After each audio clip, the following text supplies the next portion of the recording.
So, hey all, I have unfortunately not been able to make the trip to New York because I don't think I talked about this since it kind of happened in between vlogs that I was sick for a while. Nothing major, it was just like the mildest sore throat that I would ever recall having. But as such, I didn't feel like it was a good idea to be traveling, so I decided to reschedule my trip to New York. So hopefully I'll be doing that in early February instead of this past week, which was what I had originally planned to do. But that's okay. I mean, it'll hopefully it'll just work out. That it'll just be delayed slightly, and shouldn't really interfere too much with much of anything. But we'll see. Whatever it does, it does. Because I want to go back and I want to make sure I do it plenty of time before we get to the summer. Because the summer is going to be taken up by travel to Vegas. So I would like to definitely get the visit to New York somewhere in the spring, in the first 3 or 4 months of the year. Uh, and mostly just because I don't like taking too many trips too close together, just because it's exhausting. It really is, and it's a lot of stuff. But I want to go back. I want to see everybody, and I'd like to go. Just I guess take my first trip down up there as me. Um, but let's see. In writing news, things are going pretty well. I think that I have finally found what I would hesitate to call the long sought after balance that I've always been looking for, and it seems like, at least at the moment anyway, that I have been doing pretty well, doing pretty consistently. Maybe not as much as I would like to at some point, but at least for now anyway, it's turning into a good situation where I feel like I'm making progress, where I feel like I'm enjoying myself. I don't feel like it's overworking me at this particular point. And it's gradually starting to push away the other stuff that always got in my way. It's not all the way gone. I mean, I still feel it a little bit from time to time, and there's always that little bit of fear.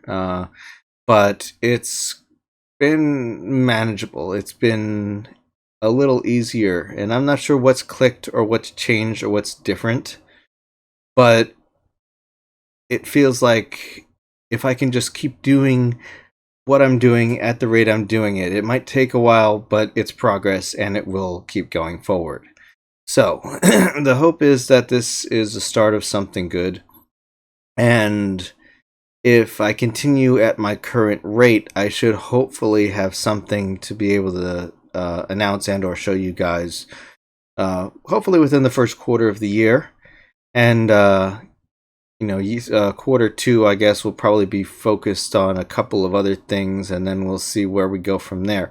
But I think it's progress, and I'd like to say that so far I think it's going well. I'm trying to work on the last few chapters of the first Winterfall novel. I am toying around the idea of a possibility of I guess it technically would be a prequel, but something that expands on some more of the mythology in the early parts of this universe. Not like I need any other larger projects, but I guess it's kind of on the one thing good to sort of, after I finish my primary work for the day, to just kind of take whatever little time is left over and just kind of like build bit by bit the other pieces of the other projects, because there's some stories I need to reevaluate and reconstruct, and I need to get some things back in place for things to line up and make sense, and for everything to be, I guess, more consistent than it was. And at some point I'll get into all of the stuff that I think was made sense at the time, but it there's a lot of elements to how it was just so tricky for so long for me to feel confident in myself and my abilities. And there's still plenty of places to go, and there's some things I need to figure out that I don't know where to start yet, but progress is happening, and I guess that's the main takeaway here. I'm hopefully in the closing chapters of Winterfall, and which means that I might actually be brave enough to ask for some beta readers at some point. and see if I can get some people to give me some feedback on these, which I think are really good stories. Because I mean, one of the I think I'm really good with dialogue and with making sure that everything makes sense and lining things up, even if I don't necessarily have a 100% clear view of what exactly it is I'm doing.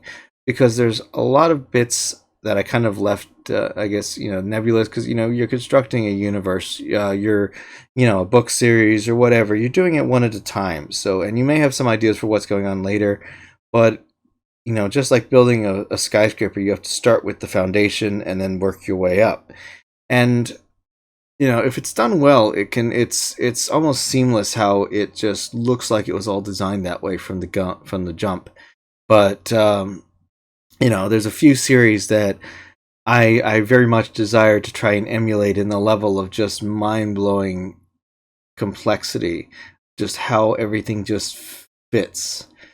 Because I mean, it's not just that the series are complicated, but it's just that they line things up so well and just layer little bits and pieces, and it's very, very impressive. There's very few series that I think fit on that list of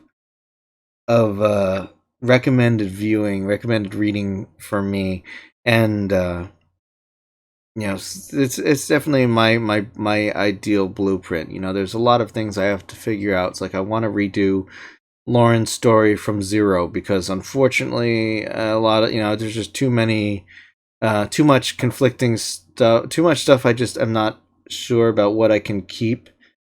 And I think it's going to be the hardest one to reconstruct because I never really had a clear enough picture that I was happy with. Journeys, I think I just want to redo the first act, and then I think the rest of the book should fit well as acts 2, 3, and 4. But we'll see. And Blue Moon, I know I still need to kind of rework the sequel because I had a plan for 2 and 3, but I don't know if I ever mapped them out entirely. Plus, there's a lot of things I've figured out since then. But I kind of like the way that I have it starting because I have like I think I have a first like chapter or 2 written of Blue Moon 2. Still a lot left to do there. But I kind of have a better idea of what 2's supposed to be now, because unfortunately, a long while ago, probably years at this point, I'd gotten almost 3/4 of the way through what I thought was the plan for book 2, and then I just kind of it didn't work, or I found what at least to me seemed like a critical flaw somewhere in the foundation, and the whole thing kind of crumbled on me. But there were parts that I liked and things that I've discovered from the trial and error of it. So it's not a complete loss, but it's a lot of stuff that I just don't think I can use. But there's some things that I can, and there's a couple of good arcs that I want to try and do. But it's one of those many things that I still need to figure out. But ideally, I would like to at least get the first one in each series locked down, and maybe some ancillary projects that I can work on as short stories in between the other big chunks, and then just kind of get a consistent pattern going forward. But let's see. In video news, I'm not going to be doing too much work today. I think the only completed video I'm going to really have time to do is work on today's vlog, which I'm recording now.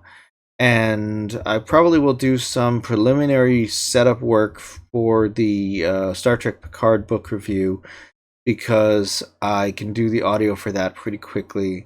And the script is already written. I still need to write the script for the Squirrel Girl book review, which was very good, by the way, but I'll get to that later. And other than those 2 things, that's probably all I'll do for right now. At some point when I have more time, I definitely want to talk about what I would call my furry origin story, and eventually I have a plan to do an artist feature or 2 on Susan Van Camp, one of the artists that has really had a significant impact on pretty much my entire life.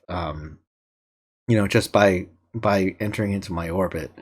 And it's like I really kind of hope that she's doing okay. I know she's kind of pulled away from pretty much a lot of things, and I understand why. But still, I kind of want her to know that she's still got, support and people that care out there, even if she's not actively doing anything anymore. Because I mean, she's a really special person, and somebody that influenced a lot of what I do, and I kind of want to, um, if I can, lend whatever support that I'm able.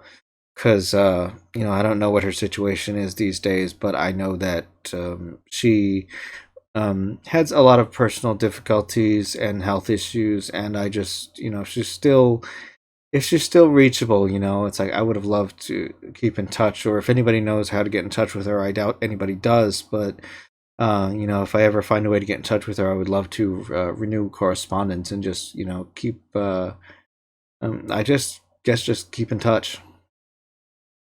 But other than that, books I'm reading, I have started Star Trek Harm's Way, which is the follow-up to the Star Trek Vanguard series, which was a very good series of books written by David Mack, Kevin Dillmore, and Dayton Ward. And they wrote a sequel quadrilogy called Seekers, and it's really one of the more interesting original concepts that's popped out. And I think one of the reasons why it's so interesting is because it fits so perfectly in what I would consider, I guess, basically to be the original series / movie era kind of period. It fills in a lot of stuff that kind of filtered into the larger Star Trek universe, and really was just very, very interesting. It's a really great series. David Mack is one of the best Star Trek writers I think that's out there, period. So if you read Star Trek, you definitely want to read his books. His books are absolutely what I would call required reading. And the Vanguard series was great. It's like I read it years ago, and I've always been talking about it with my partners. So it's like, if you like Star Trek books, if you like the original series or any part of that section of the world, check it out, because it's a good series. It is a very good series. And if you can, if we can somehow get it eventually on audiobook, I know my partner would love to listen to them, even though I know that it's probably not likely, but still, it would be nice if it does. And I'm still reading Gideon. It's I've been making progress, but it's been slow. I've been reading a chapter at a time and just kind of taking my time with it. And I'll get to it eventually. It'll get its review, and then I need to go start reading one of the two sci-fis that I have on my non-Star Trek sci-fis I have on the stack. I still have some furry books to read. I know I have Red Vixen Adventures. I know I still have to finish, maybe restart at this point because it's been a while. Always Graying Winter. I know I also want to read Return to Davalia because I think not that long ago, or I don't remember exactly when, I read Shadow of the Father and I really liked it. And it's a good universe, and Keel Gold is usually really good at this sort of thing. So it's certainly something that it's all on my reading list. And I guess that's it for right now. I don't really have a lot this time because I honestly wasn't planning on. Well, I was planning on just having come back from New York and having a lot of stuff to talk about with that. But since I did not, I kind of don't. But I will mention, though, that next Wednesday, the plan is to go in for my biannual hair rebluing. So I will refresh my look and be turning pillows and everything else blue for at least a few weeks. And then, hopefully the next time I'll be scheduled to do it will be sometime around mid to late July. So there's enough time before Star Trek Las Vegas for it to kind of settle in and all that to be taken care of. I guess that's it for now, so I will catch you all later. If you like werewolves, check out my book Blue Moon, available in paperback and ebook on Amazon. Thanks for watching. If you liked it, click the subscribe button and leave a comment below. See you next time.